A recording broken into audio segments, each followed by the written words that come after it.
నేను మాట్లాడుతున్నా, నేను చెప్పినా వినట్లా. నువ్వు వెళ్ళి నేను ఇంకెప్పుడు చేయను నానా, చెప్పిన మాట వింటా అని చెప్పు. ఏం అవసరం లేదు, నువ్వు రోజంతా చెప్తున్నావు, రోజంతా చెప్తున్నావు నువ్వు.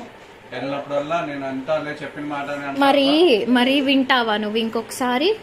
రేపటి నుంచి నాన్న డ్రెస్ వేస్తే వేపించుకుంటావా?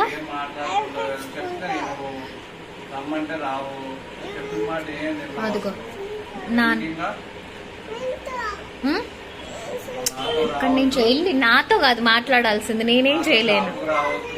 నాతో షాపుకి రావద్దు, పాలు తీసుకురావడానికి రావద్దు, బండి మీద రావద్దు, ఏం అవసరం లేదు.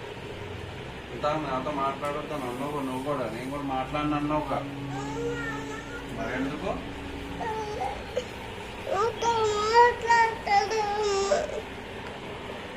చెప్పిన మాట వినవు. ఏం చేయను నానా, నేను ఏం చేయను చెప్పు. ఒకటి పీకాలా? పీకితే అస్సలు మాట్లాడాడు, అప్పుడు ఏడుస్తాడు, అలుగుతాడు, అప్పుడు నేను చేయాలి?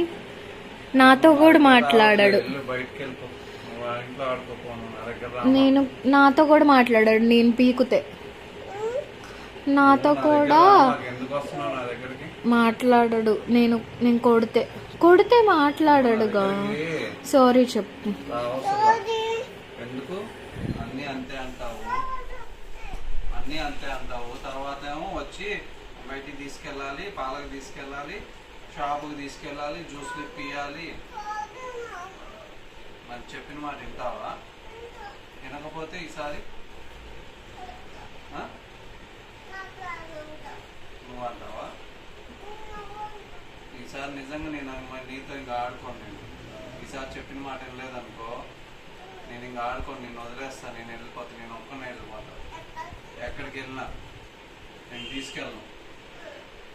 వింటావా? ఈసారి చెప్పిన మాట వింటావా? నిజంగా వినకపోతే ఇంకా నిజంగా బాగా బయటికి తీసుకెళ్ళను, ఎక్కడికి తిప్పినో